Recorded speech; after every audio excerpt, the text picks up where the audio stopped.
satisfação estar com vocês para mais um encontro da Escola da Vida. Hoje com o tema Resiliência para Empreender.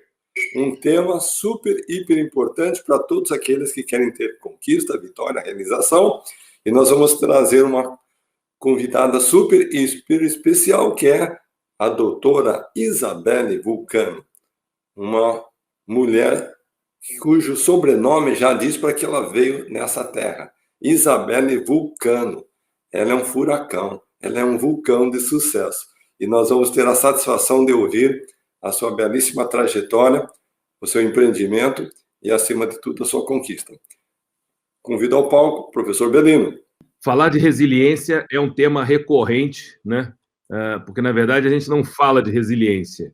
Nós somos resilientes e exercitamos essa resiliência todos os dias para realmente desenvolver essa nossa capacidade de superar desafios, né? E não se deixar abalar por eles, porque eu acho que a resiliência, mais importante do que essa capacidade de voltar ao estado normal, é como você reage e como você se reinventa a partir de cada impacto, em cada obstáculo, em cada desafio que a vida nos impõe. Então, seja muito bem-vinda e tenho certeza que a sua contribuição, tomando por base as suas proatividades e iniciativas em relação à Escola da Vida, com certeza vai nos inspirar muito. E eu já estou aqui com o meu caderninho e a minha caneta Bic para tomar muitas notas durante essa aula de hoje. Estou aqui com vocês hoje para estar participando da Escola da Vida, levando um pouco da minha trajetória para vocês. Gostaria de falar que começar é sempre muito bom, mas chegar no topo é melhor ainda. A minha história começou quando eu resolvi fazer odontologia, né? E eu sempre tive essa parte do empreendedorismo na veia. E eu comecei a me descobrir já na faculdade, né? Que quando eu ia para a faculdade, na volta, sempre tinha lugar no meu carro, né? Porque eu estudava em Bauru.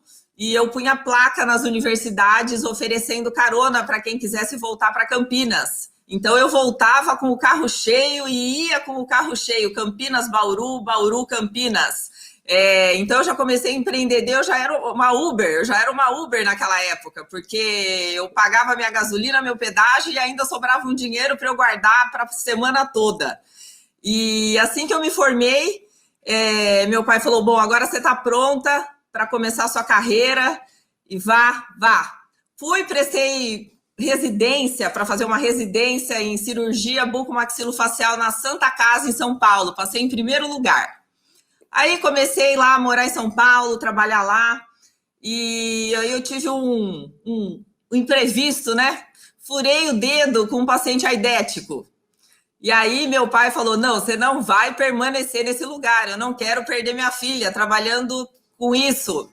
Eu falei, pai, mas aconteceu, pode acontecer em qualquer lugar. Ele, não, você vai começar de novo em outro lugar. Me mandou voltar para Campinas. Aí eu falei, bom, então vamos arrumar um emprego. Peguei e fui arrumar um emprego. Arrumei um consultório para trabalhar, um pronto-socorro 24 horas. Mas o lugar não tinha estrutura nenhuma. Eu tinha vergonha de entrar no lugar que eu tinha que trabalhar. E eu pegava e levava o meu material, a minha maleta, eu chegava meia hora antes para limpar a sala para conseguir chamar o paciente para ser atendido. Aí passou uns 2 meses, eu ganhava R$8 por atendimento. Eu falei, bom, eu não vou continuar aqui não. Falei, pai, eu preciso montar um consultório. Ele falou, tá, quanto custa um consultório? Eu falei, X. Ele falou, então vamos montar o seu consultório, só que a partir de hoje eu não te dou mais R$1, combinado? Eu falei, combinado, pai. Ele montou meu primeiro consultório. Aí eu falei, bom, vou montar um plantão, então, 24 horas, né? Bom, mas agora para eu montar um plantão 24 horas, eu preciso de uma placa, eu preciso fazer um anúncio na lista telefônica e preciso crescer. Mas eu não tinha esse R$1, porque a partir daquele momento eu não podia pedir nenhum R$1. Aí eu pedi um dinheiro emprestado para o meu irmão, Gustavo. Ele me emprestou o valor para mandar fazer uma placa e um anúncio na lista telefônica. Naquela época, ainda 102 era muito utilizado. E os anúncios, as coisas ficaram para sair somente em novembro. Mas o 102 começou a funcionar antes da hora. E eu chegava no consultório, já tinha a mensagem. Ai, doutor, eu tô com dor de dente, eu gostaria de ser atendido. E o negócio começou a funcionar muito rápido e eu tive que morar no consultório. Então, eu morei durante 3 anos, 24 horas, sendo dentista dia e noite. Então, eu vou dar aí uma pausinha para vocês, se quiserem fazer uma pergunta, alguma coisa, e a gente vai prosseguindo. Querida amiga Isabelle, eu sabia que você era uma mulher vitoriosa, mas não sabia todos esses detalhes. Bom, estou encantado com sua história, Isabelle. E depois, o que aconteceu? Olha, fiquei aqui preocupadíssimo com aquele dedinho que você furou, hein? Então, furou o dedo, tomei o coquetel, no fim não peguei, graças a Deus, e a vida continuou. Bom, aí tá bom, tava lá, primeiro consultório, em pouco tempo meu pai me falou assim, olha, filha, siga o exemplo de Henry Ford, se você quiser enriquecer, faça com que os outros trabalhem para você e que você consiga ganhar dinheiro enquanto você dorme. Então, já era 24 horas mesmo, só que eu não estava dormindo ainda, né, nesse momento. Quem ficava lá no toco, atendendo o paciente, abrindo porta, eu dormia no 3º andar de um prédio sem elevador, tinha que descer 3 andares, abrir a porta, pôr o paciente para dentro, atender o paciente, dispensar o paciente, lavar o material. Aí chegou uma hora que eu já tinha emagrecido 7 quilos. Eu falei, bom, agora eu vou precisar chamar alguma dentista para me ajudar, porque minha agenda durante o dia já era lotada e à noite eu não parava de trabalhar. Aí eu convidei uma amiga que se formou comigo, uma grande amiga, Andréia, e ela veio para Campinas importada, morar comigo no consultório. E aí eu montei a segunda cadeira, então aí eu já tinha 2 consultórios no mesmo local. E o negócio foi aumentando, crescendo o movimento, e eu falei, gente, agora, para onde eu vou, né? E escutando coisas, né, às vezes pessoas da família que não querem ver o seu sucesso, e sim a sua desgraça, porque às vezes quem está mais próximo te prejudica mais do que quem está tão longe. E aí eu comecei a escutar de pessoas muito próximas que eu só estava dando certo porque eu não pagava aluguel, porque eu estava dentro de um espacinho que meu pai cedeu dentro do trabalho dele. Eu falei, pois bem, então chegou a hora de eu sair daqui, porque eu preciso crescer e aqui não cabe, não tem mais espaço para mim. Aí eu peguei, aluguei um imóvel maior, melhor, não tinha a verba necessária, fui atrás de capital de giro em Caixa Econômica, Banco do Brasil, Proger, que é Programa de Geração de Emprego, com juros baixos de 12% ao ano. Fiz um capital de giro, investi todo o valor na montagem da primeira clínica, já com 6 cadeiras. E aí passaram o quê? 1 ano e meio, 2 anos, eu já estava montando a segunda unidade, e aí sempre prosperando, sempre lutando, sempre percorrendo todos os obstáculos e nunca desistindo de nada, né? Às vezes você tem que parar, porque em alguns momentos eu tive pessoas na equipe que não estavam ali para agregar, e sim para sugar. E em uma dessas clínicas, eu montei em anexo uma loja, que era a primeira loja de saúde bucal do Brasil, do mundo, que não existe, né? Normalmente a gente vê dental, farmácia, casa do diabético, casa de produtos ortopédicos, e eu resolvi montar uma Bucal Shop Store, que era uma loja com todos os produtos voltados para odontologia, mas para o paciente, porque tem muito mais paciente do que dentista, né? Então, nessa loja eu vendia de tudo. Eu vendia chiclete que não gruda na dentadura, eu vendia mamadeira que não entorta o dente, chupeta, protetor de seio para mães que estão amamentando, enxaguatório bucal de uma linha internacional da Oral Wash, que saliva artificial, pessoas que têm boca seca. Eu trazia o Waterpik, escova elétrica dos Estados Unidos para revender. Mas daí o pessoal começou a querer me boicotar. Em vez deles indicarem os pacientes para comprar na loja, eles começavam a indicar para fora da loja.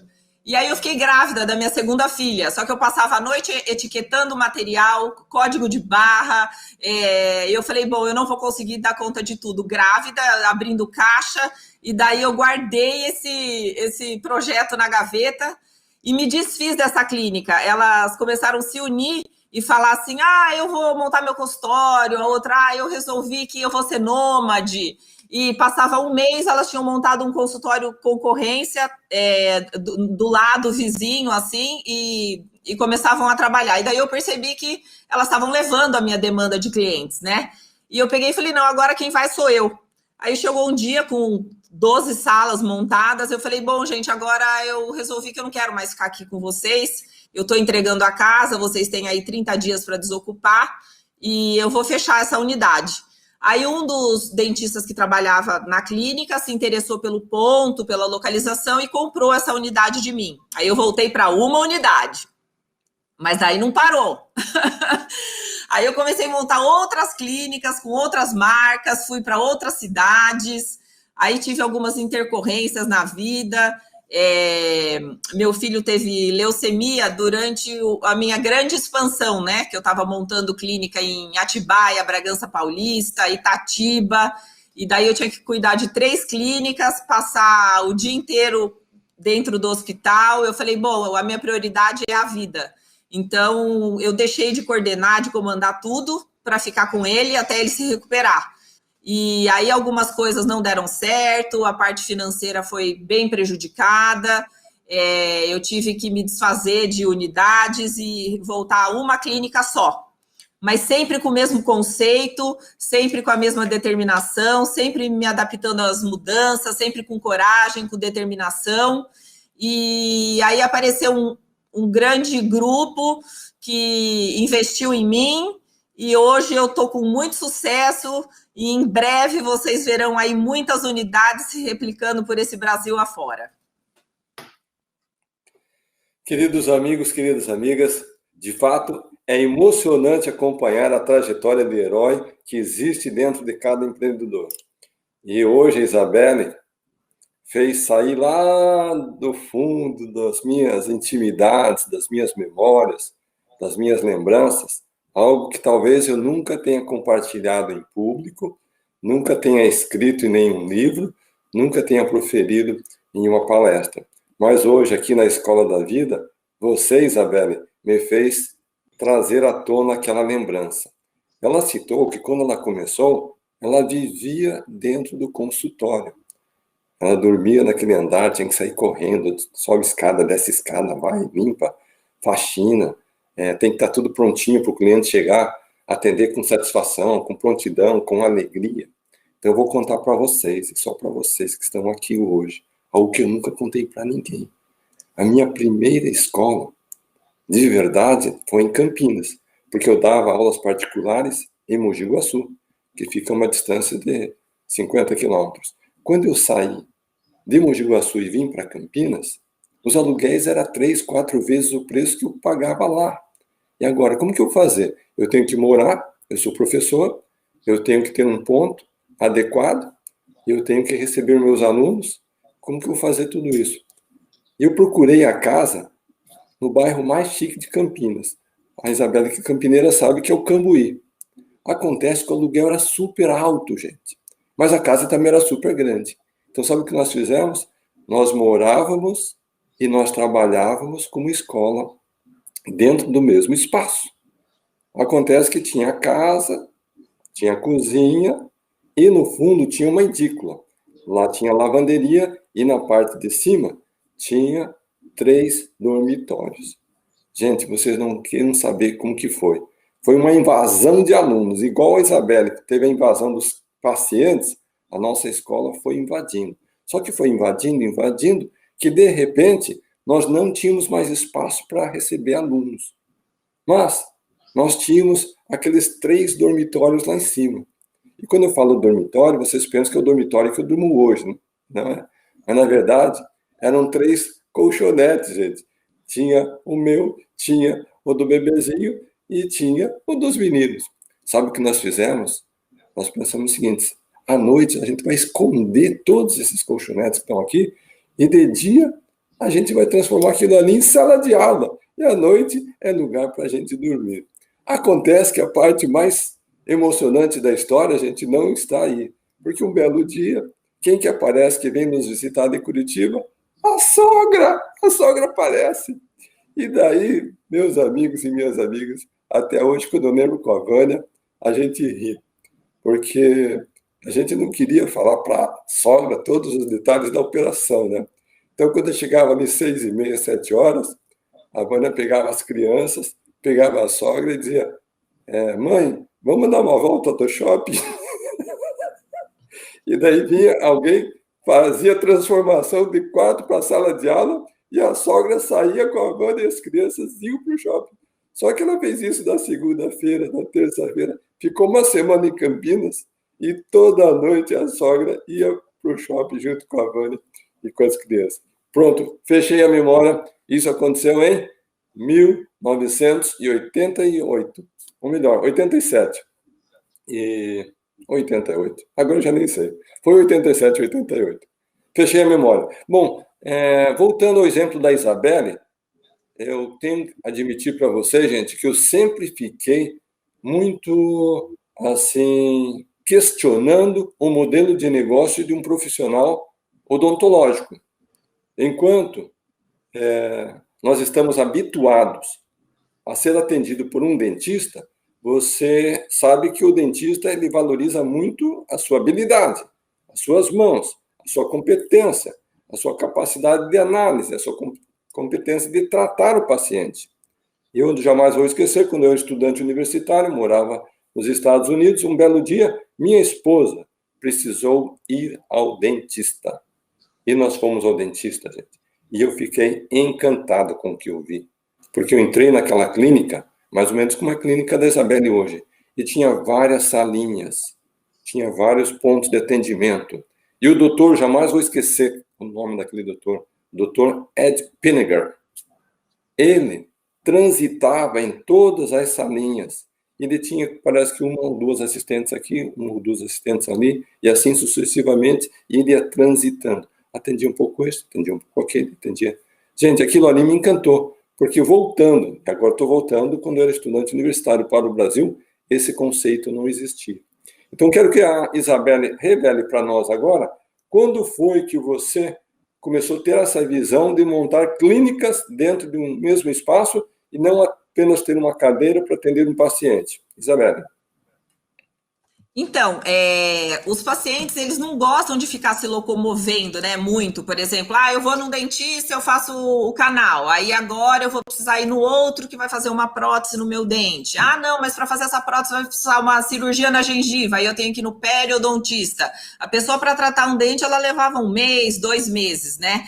Então, a gente vem dessa necessidade de que a pessoa conseguisse resolver tudo no mesmo local.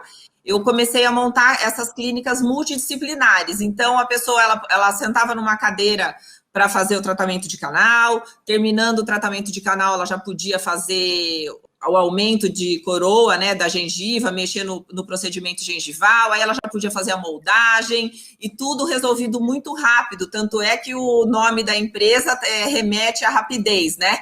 E isso a gente foi pondo sempre cada vez mais especialidades, fidelizando os clientes, então atendendo todos os nichos, desde a pediatria até a odontogeriatria, que é a terceira idade, e em todas as especialidades. Então, a pessoa que entrou no nosso consultório, ela sai com a boca e com um sorriso perfeito, ela não precisa procurar outro lugar. Então, a gente sempre fez a retenção da família toda na clínica. Excelente. O que vocês podem observar na trajetória do herói que Isabelle está compartilhando conosco é aquele princípio que nós temos enfatizado muito na nossa escola da vida. Cada um tem um dom, cada um tem uma habilidade, cada um tem uma competência. E quando você é capaz de transformar esse dom, esse talento natural, numa fonte de renda, daí você acabou com todas as crises da sua existência. E não é diferente a história da Isabelle, porque ela, além da sua competência natural, ela adicionou a competência do empreendedorismo. Então, às vezes, as pessoas me perguntam, Carlos, você é mais professor ou mais empreendedor? Eu acho que eu tive essa felicidade de unir os dois aspectos. E, através da minha habilidade de ensinar, e, ao mesmo tempo, aliado ao empreendedorismo, foi a explicação como que desenvolveram-se as empresas que eu atuei e atuo até hoje. Daí vamos voltar ao caso de Isabelle. Qual era a formação dela? Ela era uma profissional odontológica, uma dentista por formação, mas era inquieta. Certa vez eu perguntei numa palestra, você é uma pessoa quieta ou inquieta? Alguns falaram quieta, outros falaram inquieta. e alguns ficaram na dúvida, e alguns disseram, às vezes, quieta, às vezes inquieta. Daí eu citei uma frase de Albert Einstein: mentes inquietas transformam o mundo. Vou repetir, né? Mentes inquietas transformam o mundo. Então, se você, por natureza, já é uma pessoa assim agitada, inquieta, 10 mentes inquietas transformam o mundo. Consequentemente, gente, aquela disposição de expansão foi o que fez com que Isabelle não somente tivesse uma clínica nesse modelo interdisciplinar que ela explicou para nós, mas ela teve várias clínicas em vários pontos. Ela não está revelando para nós, é uma questão confidencial, mas vocês em breve vão ver nos noticiários. Ela realizou um negócio milionário. Em breve vocês vão ter a notícia aí. É uma questão ainda que está no período de sigilo, mas o importante, e aqui eu tenho que fazer um paralelo, da mesma forma que Carlos Luiza começou em casa, atendendo um aluninho, 2 ou 3, Isabelle começou praticamente em casa, atender um paciente, 2 ou 3. E através do empreendedorismo, ela atingiu esse sucesso gigantesco.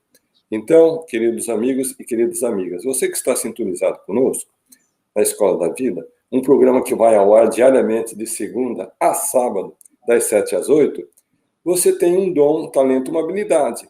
Ou você já tem o seu empreendimento, e se você já tem, parabéns, e se você já tem, daí o seu desafio é ganhar escala. Ou você ainda não tem. Se você ainda não tem, você tem a escolha de desenvolver ou não o seu projeto.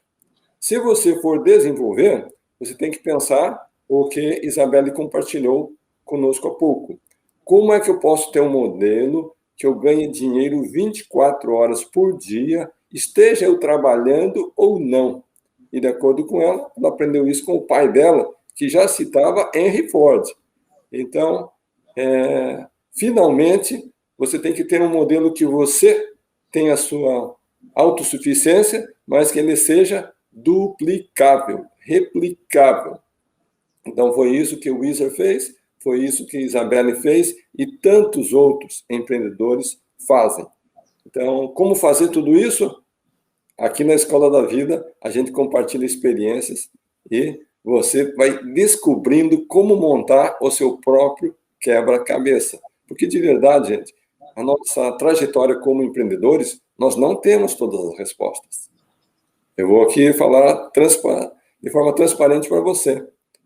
Eu e Belino, dia 22 de fevereiro, demos a primeira aula da Escola da Vida. E as pessoas me perguntam: Carlos, eu quero ser embaixador, como que eu faço? O que vai acontecer? Como será? De verdade, gente, nós temos as peças do quebra-cabeça e nós estamos montando. E agora nós delimitamos uma data. Nós temos até sábado que vem para montar esse quebra-cabeça. E aqui eu já vou dizer para vocês uma coisa. O quebra-cabeça vai estar perfeito no sábado que vem? Não vai estar, gente.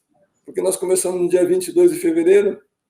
No próximo sábado vai ser o quê? Dia 24, 23. Então, vamos estar comemorando aí 2 meses de atividade. Então, quero dizer que o processo é contínuo de transformação.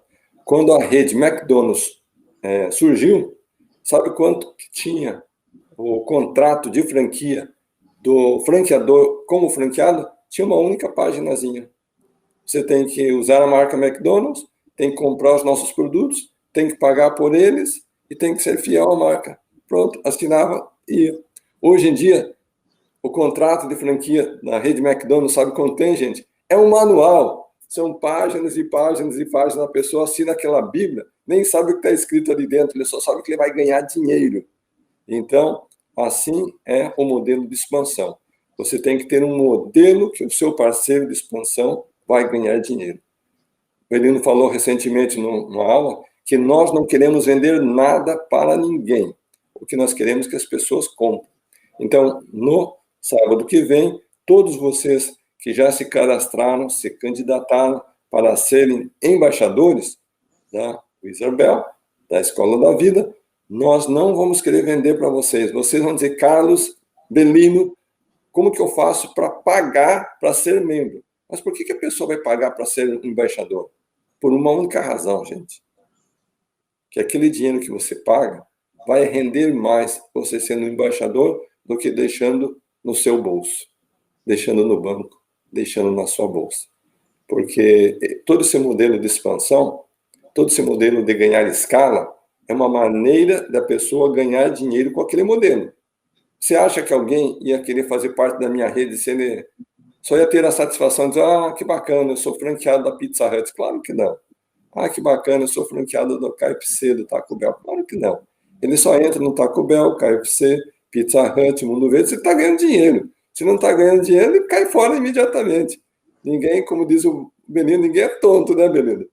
Então, o modelo que nós iremos apresentar no próximo sábado, e vai ser das 8 até as 8h30, é uma maneira de você ganhar dinheiro. É claro, se você se identificar, gostar de pessoas, gostar de treinamento, gostar de vender, você vai ganhar muita grana com isso. Se você não gostar de pessoas, não gostar de treinamento, não gostar de vendas, gente, não precisa nem se cadastrar. Ok, vamos voltar aqui para a Isabelle. Isabelle, o que eu quero saber é o seguinte, você vendendo o seu negócio, né, porque você está fazendo um negócio milionário, depois disso aí você vai poder atuar nesse modelo ou você vai ter um período de non-compete clause? Não posso. Tenho que ficar só com o grupo mesmo. Na área da saúde, só com o grupo mesmo durante 5 anos. Maravilha. Então, isso, gente, é um procedimento comum. A pessoa, quando realiza um grande negócio, ele vende, ele tem a condição de ser comprado 100%, ou ele tem a condição de fazer parte do negócio. A minha experiência diz que todo comprador que é inteligente, ele mantém o fundador dentro do negócio, porque aquele fundador ele tem o DNA da atividade, mas ele não tem controle, porque quem compra é que determina a condição da compra. Mas nós temos o caso da maior rede de agências de viagem do Brasil, chamada, tem 3 letrinhas, qual que é? Você que fala agora da plateia? CVC. Foi fundado por um amigo meu, Guilherme Paulos. E o Guilherme Paulos colocou CVC em todas as cidades do Brasil. Você, por onde passava, tinha vários pontos de venda da CVC. Ou seja, quando se pensava em fazer uma viagem, já pensava em CVC. Até que, finalmente, esse negócio se transformou tão gigante que vieram os estrangeiros e nós queremos isso para nós. Maravilha. Só que eles fizeram um grande erro estratégico.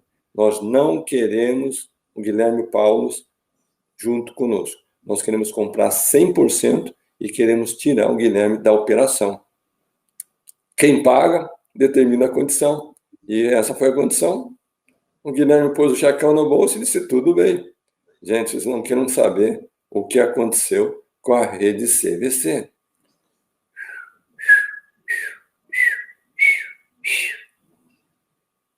Mês após mês, ano após ano, começou a cair, gente, porque perdia a sua essência, perdia o seu DNA, perdia toda aquela imagem do fundador. Felizmente, para salvar a operação, o que os estrangeiros fizeram? Adivinham, senhores? Foram lá e... Paulo, Guilherme, será que você não quer ter uma fatiazinha do negócio? E, a partir do momento que fizeram um acordo para que Guilherme Paulo voltasse para a operação, o que aconteceu com a CVC?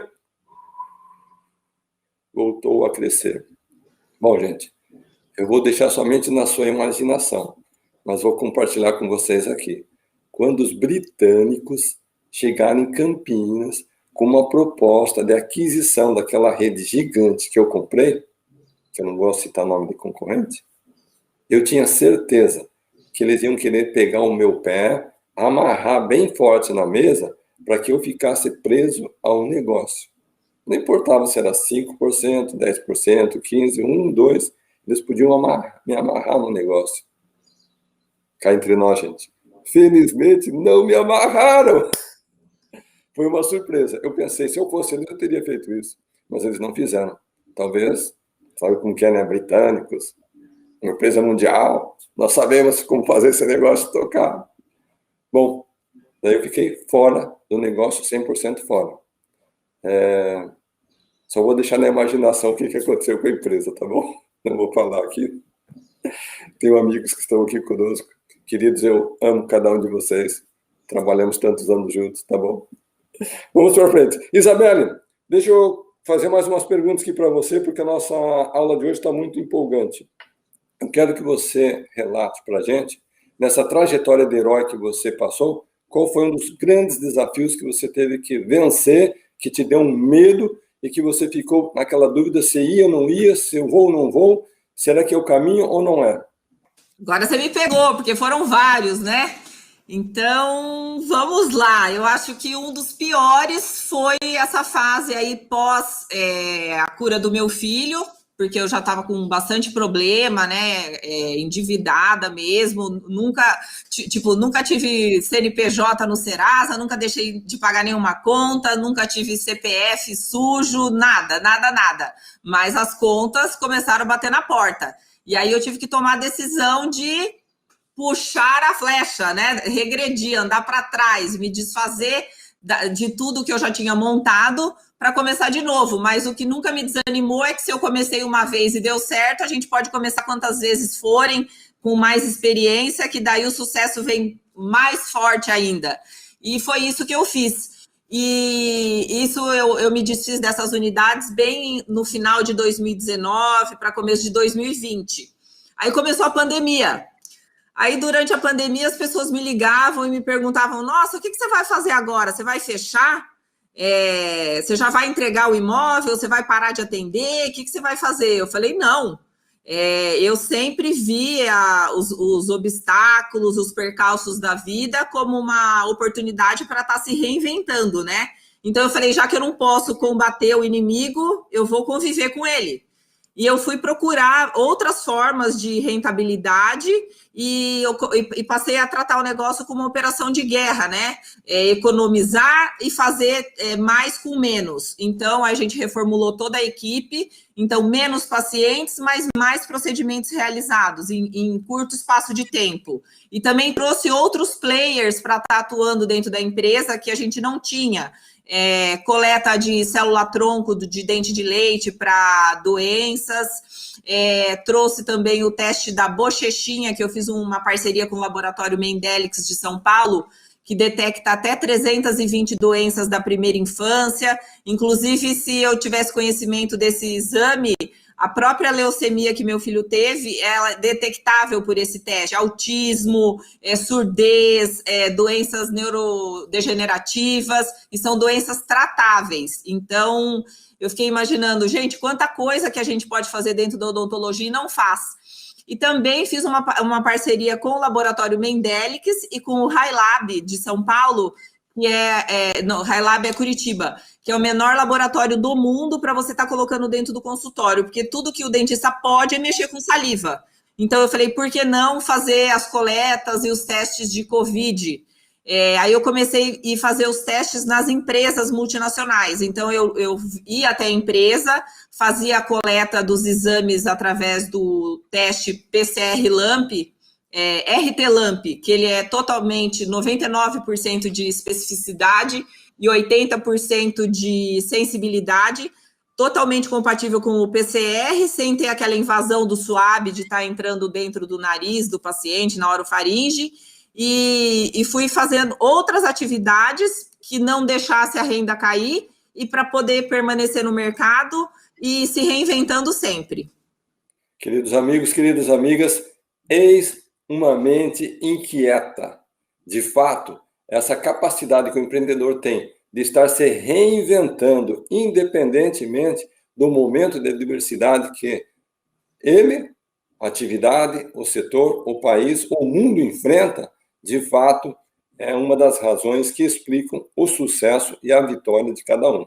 Então, às vezes, você que está sintonizado conosco, começa a olhar ao seu redor e começa a dar desculpas para si mesmo. Bom, eu não posso fazer isso por causa da pandemia, eu não posso fazer isso porque as pessoas estão sem dinheiro, eu não posso fazer isso porque as pessoas estão morrendo, eu não posso fazer isso porque o país está parado, eu não posso fazer isso porque a gente não sabe como vai ser a eleição de 2022, a gente gente, começa a dar muita desculpa para si mesmo. Então, o segredo, parar de dar desculpas, focar na solução, partir para a execução, independente da dificuldade, independente do tamanho da montanha que você vai ter que atravessar, do vale que você vai ter que cruzar, é essa capacidade de resiliência que cada um tem ou pode desenvolver para vencer as montanhas que estão na sua frente. Jesus Cristo já ensinava, né? Se tiver fé do tamanho de um grão de mostarda, é capaz de remover montanhas. E o pessoal fica pensando, como que vai remover uma montanha? Vai remover a sua própria montanha, gente. Aquela que você criou, aquela que está na sua frente. Numa das aulas que nós tivemos aqui, que já nem lembro quem foi o mestre, ele disse o seguinte: o que é que você tem que deixar para trás para vencer? Essa frase é muito forte. O que é que você tem que deixar para trás para vencer? Eu acho que essa aula foi uma daquelas do grupo Mentor SA, que nós fazemos durante o dia a nossa Escola da Vida, e nós estamos fazendo à noite o do Mentor SA. E, se eu não me engano, foi Pablo Marçal que falou. E aquela frase do Pablo Marçal, gente, ela não saiu mais dentro de mim. Sabe por quê? Eu e você temos algumas coisas que nós temos que deixar para trás. Simplesmente largar a mão. Então, pergunto para você, o que é que eu tenho que deixar para trás para poder vencer? Independentemente do seu grau de vitória, conquista e realização. Todos nós temos algumas coisas que temos que deixar para trás. Então, pensa nisso daí. Tá bom? Se você puder, Isabelle, conta para nós, você falou 2 ou 3 vezes a respeito do seu filhinho que teve leucemia e o impacto que teve isso. Que idade teve o seu garoto? Que idade ele tinha quando ele foi acometido da leucemia? Que impacto teve na sua vida pessoal, profissional? Como que você venceu todas essas questões? Pode ser? Pode sim, claro. Então, eu estava aí, né, com 2 clínicas já prontas e com 3 inaugurando quando ele ficou doente. E meu filho sempre gostou de ser soldado, sempre brincou de soldado, com Nerf, com tudo, né? Aí o dia que descobrimos, fizemos o teste, né, no Boldrini, deu lá que ele estava com leucemia mieloide aguda. Ele falou, mamãe, o que eu fiz de ruim para merecer isso? Falei, Cacá, você não fez nada de ruim. Você simplesmente é um lutador, você é um vencedor, você é um soldado. E Deus só dá as piores batalhas para os seus melhores guerreiros. E você não falou para a mamãe que você queria ser soldado? Você vai ser soldado antes da hora. Você foi escolhido para vencer. E agora nós estamos aqui. Você está nessa cadeira, que eles colocaram ele numa cadeira de roda para ir para a sessão de quimioterapia. Eu falei, essa cadeira é o seu tanque de guerra. Esse suporte de soro aqui é a sua espada e a mamãe está com você nessa luta. E eu vesti ele todos os dias dentro do Boldrini de soldado. Não teve um dia que ele não esteve vestido de soldado. Era agasalho de soldado, meia de soldado, cueca de soldado, pijama de soldado. E todo dia eu falava, hoje você está vencendo mais essa guerra, você está conversando com as suas células, você está falando para elas se reproduzirem, que você vai ficar bom. O dia que ele estava mais tristinho, amuado, eu falava, hoje você está escondido do inimigo na trincheira, mas isso vai passar. E todo dia eu postava fotos dele brincando de soldado e falando que eu estava ali junto com ele e que com certeza era a primeira grande guerra que ele estava vencendo na vida. E toda a minha força, meu ânimo, minha determinação, eu tenho certeza que foram fundamentais para a cura dele. Isabelle, eu estou até emocionado, sabe por quê? Você sabe que eu tenho 2 filhos adotivos, o Nicolas e o Felipe. O Nicolas, eles são irmãozinhos entre si. O Nicolas, quando chegou à nossa casa, tinha 2 aninhos. E o Felipe, 3 meses. 3 meses de idade. E eles nasceram com uma doença congênita chamada esferocitose.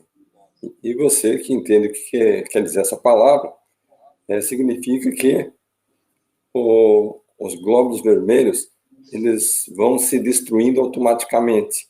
Ou seja, o baço que tem a função de filtrar o sangue, em determinado momento ele vai ter que ser retirado do corpinho da criança. Mas não pode ser retirado lá quando é criança pequena, tem que esperar a criança ter uma certa idade.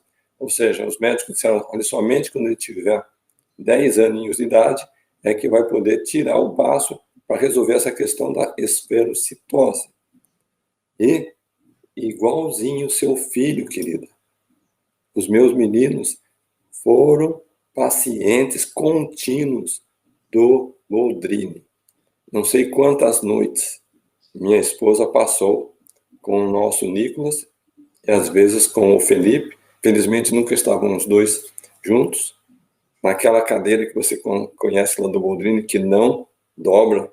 Eu acho que é o único hospital do Brasil que tem, que a pessoa tem um atendimento de alto nível, mas zero atendimento para quem paga a conta. Ou seja, a pessoa está com o filho ali, mas a cadeira que tem ali, ela não dobra, gente. E a minha esposa, noites e noites, passou ali naquele Boldrini, fazendo transfusão de sangue, o garotinho, fazendo todo aquele tratamento que você conhece, que a Silvia Brandalize faz lá com excelência. E o seu filhinho, ele foi um soldado que estava vencendo a própria batalha. E o meu Nicolas, sabe o que ele gostava, Isabel? Ele gostava de super-heróis. Todos os super-heróis que você pode imaginar eram os super-heróis deles. O Capitão América, o Homem-Aranha, o Batman, todos esses personagens. E ele tem até hoje. Hoje ele é um adulto, tem 22 anos de idade.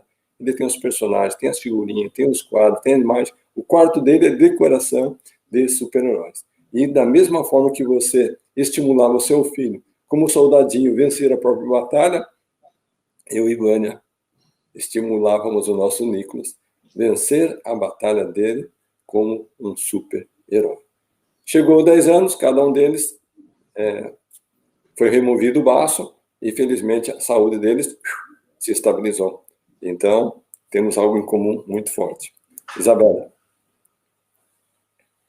Essa cadeira aí é inesquecível. Eu dormi 40 noites sentada. Só eu sei o que é uma cadeira ao lado do filho no leito e você lá dormindo 40 noites sentada. Mas isso a gente tira de letra, né? Se o filho estando bem e se recuperando, isso que é o que importa. Bom, e aí eu tô aqui, quero fazer parte aí do seu quebra-cabeça, se você precisar de uma pecinha. Tudo que eu vejo, eu gosto de ajudar muito. Meu pai me ensinou a ter olhos de águia. Olhos de águia. Sempre tudo que ele me mandava buscar ou procurar, eu voltava e falava, pai, eu não achei. Ele falava, não, você volta lá, você procura com olhos de águia que você vai encontrar. E tudo que eu falava que eu tinha um problema que eu não conseguia resolver, ele falava, você pensa, você põe sua cabeça para funcionar, que todo problema tem solução. E sempre mais de um. Todo problema tem sempre duas soluções. Então, eu estou aqui para, se alguém quiser me perguntar alguma coisa, alguém quiser uma solução, às vezes eu posso não te responder na hora, mas eu vou encontrar a solução, sim, sempre. Melina, gostaria de ouvir as suas considerações e a sua pergunta para a Isabelle. Obrigado, professor Carlos. Isabelle, que maravilha de testemunho, muito emocionante mesmo. Eu aprendi na minha vida que soldado precisa de general, né? E o general tem uma responsabilidade muito grande, né, na orientação, né, em fazer com que os seus soldados sigam, né, uma rota para vencer a batalha, né? Então, a visão de águia de um general é fundamental. Você foi uma grande heroína na trajetória, né, na orientação do seu filho, que certamente já não é mais soldado, já virou capitão, né, da vida dele. Então, parabéns, meu maior reconhecimento aí à sua resiliência e à sua inteligência emocional para cuidar de tudo isso. Na plataforma Clubhouse, nós temos duas mãozinhas levantadas. Primeiro da Sônia, depois da Adriana. Sônia, sua cidade e sua pergunta. Eu